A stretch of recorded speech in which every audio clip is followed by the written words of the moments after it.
Pour moi, le glyphosate, c'est un outil. Mais c'est pas très promotionnel. Ça a une très mauvaise réputation. On fait un produit pour un consommateur. Moi, ce que je pense, c'est qu'il faut adapter nos pratiques de culture à ce que le consommateur demande.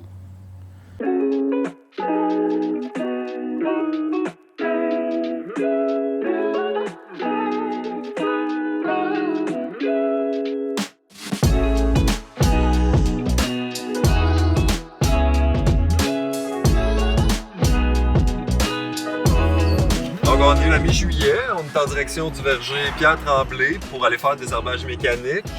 Matinée parfaite, une petite pluie hier, rosée, donc le couvre-sol va être un peu humide. C'est génial pour une session de désherbage mécanique. Michael de l'IRDA, il en est à sa 4e année qui vient faire le désherbage mécanique.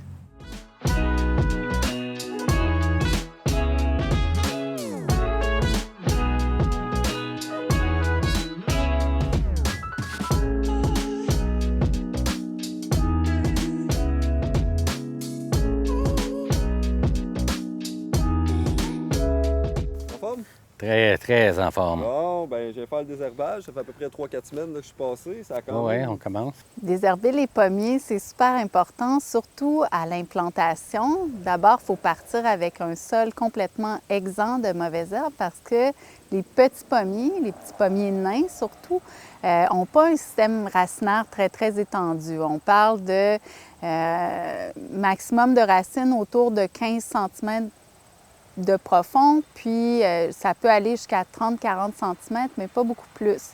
Donc, ils ne peuvent pas compétitionner pour l'eau et les minéraux avec des mauvaises herbes bien établies. Une étude de Cornell a démontré que la période critique durant laquelle les jeunes pommiers ne doivent pas avoir de mauvaises herbes, c'est mai, juin, juillet.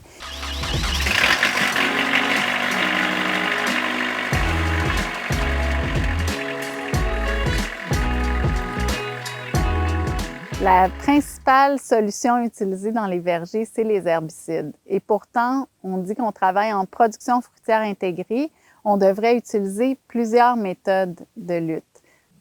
Il y a plusieurs problèmes associés au désherbage chimique avec les herbicides, dont en premier l'acceptabilité sociale. Les gens n'aiment pas savoir qu'on met des pesticides dans nos vergers.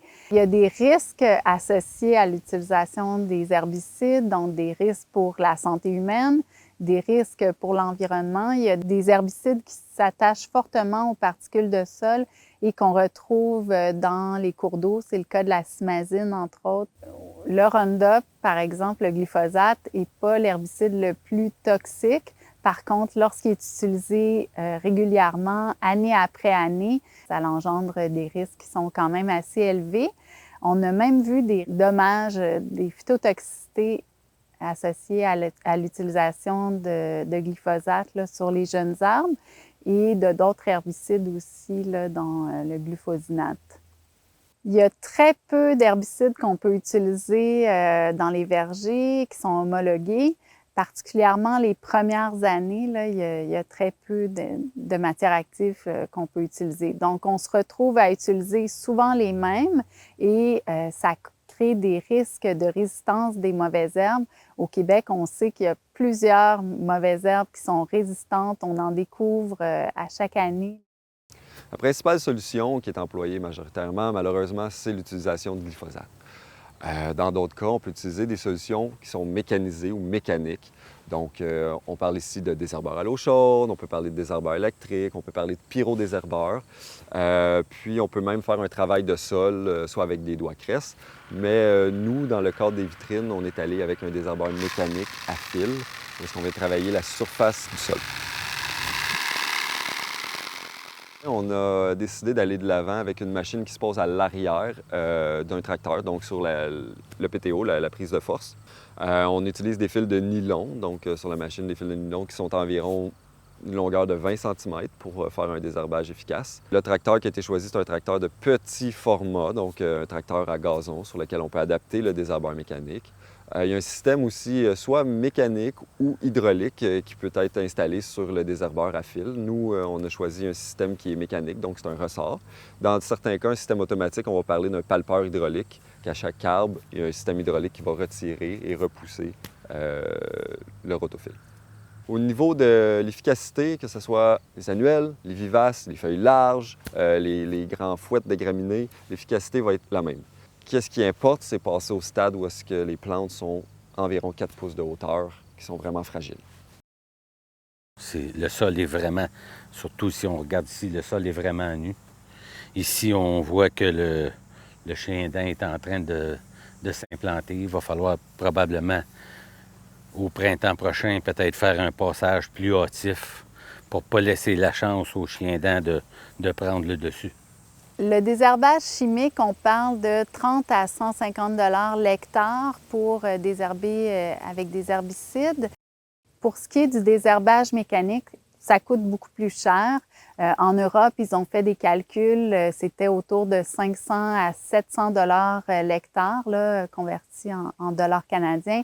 C'est beaucoup plus cher, c'est beaucoup plus long aussi. On sait que ça prend 3 à 4 fois plus de temps désherber mécaniquement que chimiquement.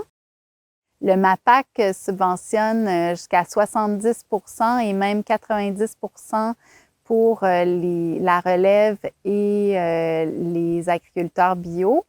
Donc, les appareils de désherbage mécanique.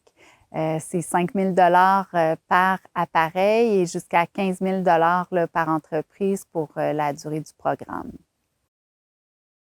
On parle du coût parce que c'est sûr qu'il faut penser à rendre le désherbage mécanique plus efficace en le jumelant avec d'autres opérations pour faire un passage unique, genre la tonte dans l'entre-rang, et peut-être doubler le désherbeur mécanique de façon à donner un passage 3 étapes dans le fond sur une étape. C'est sûr qu'utiliser un désherbeur mécanique, on va plus lentement. Donc, au niveau des coûts des opérations, ça coûte un petit peu plus cher en main-d'œuvre. Il ne faut pas négliger aussi l'achat de la machine. Donc, ce n'est pas un argument économique en tant que tel. Sauf qu'on voit, il y a une mouvance qui se fait ici, une transition vers une agriculture plus biologique, plus écologique, où l'utilisation de glyphosate n'est pas permise. Donc, l'achat de ce genre de machinerie-là permet de pallier à la perte de produits. Les herbicides en Europe, en France, commencent à être délaissés de plus en plus. Dans certains cas, ils sont même plus utilisés. Donc, les producteurs européens utilisent la machinerie agricole pour désherber. Avant, c'était plus important, pour moi. Ma philosophie, c'était que sur le rang, il fallait que ça soit à nu, ultra clean. Mais mettons qu'aujourd'hui, je tolère quelques endroits où est-ce que c'est plus végétatif. Quand l'arbre est rendu assez mature, assez grand, assez fort de lui-même, on peut tolérer un certain couvert végétal sous l'arbre, mais il est toujours préférable de faire un petit désherbage mécanique alentour de ces arbres. Il n'y a aucun dommage. Ça fait 4 ans qu'on passe le désherbeur mécanique, 4 fois par année, donc un total de 16 fois. Les arbres se portent très bien. Je ne vois pas de dommages au niveau des porte-greffes, au niveau des troncs, au niveau des racines, avec l'utilisation d'un désherbeur mécanique.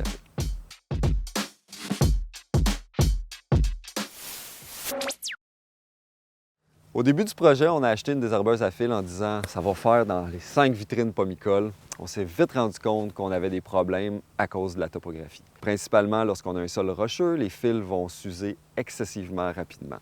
Dans d'autres cas, on a eu des racines aériennes. Donc, le cœur du rotofil qui est fait en métal venait gruger les racines aériennes, donc ça ne fonctionnait pas. D'autres cas aussi, les canopées d'arbres n'étaient pas adaptées au passage d'un désherbeur mécanique. On peut déporter jusqu'à une certaine longueur, mais si la canopée d'arbres est trop large, on va avoir les branches dans le visage continuellement, puis on ne sera pas capable de s'approcher du tronc de l'arbre.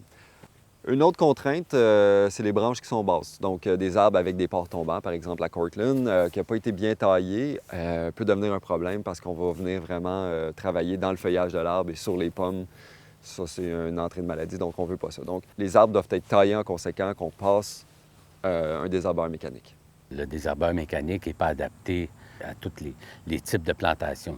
Moi, ici, j'ai une plantation à semi-haute densité. C'est sûr que c'est les plantations qui sont les mieux adaptées.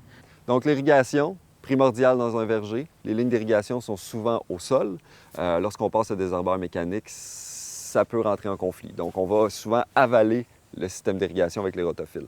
Donc, pour pallier à ce problème, soit qu'on surélève le système d'irrigation, soit qu'on vient mettre des tuteurs à travers le système d'irrigation, ou on fait juste tendre les lignes à chaque bout de la rangée.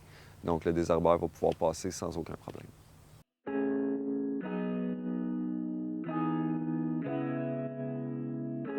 Utiliser des pesticides incluant des herbicides, ça comporte toujours des risques. On ne peut pas baser notre production fruitière intégrée seulement sur l'utilisation d'herbicides. Pour le désherbage, on a des très bons plans A qui sont les herbicides, mais on n'a pas grand-chose dans le plan B. On a besoin de méthodes plus harmonieuses pour l'environnement. Il existe une grande diversité d'outils pour le désherbage. Il suffit de trouver celui qui vous convient.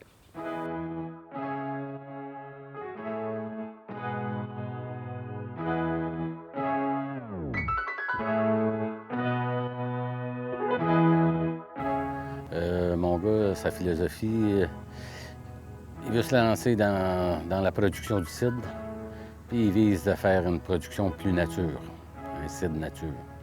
C'est sûr qu'il va falloir tout changer, notre façon de produire des pommes.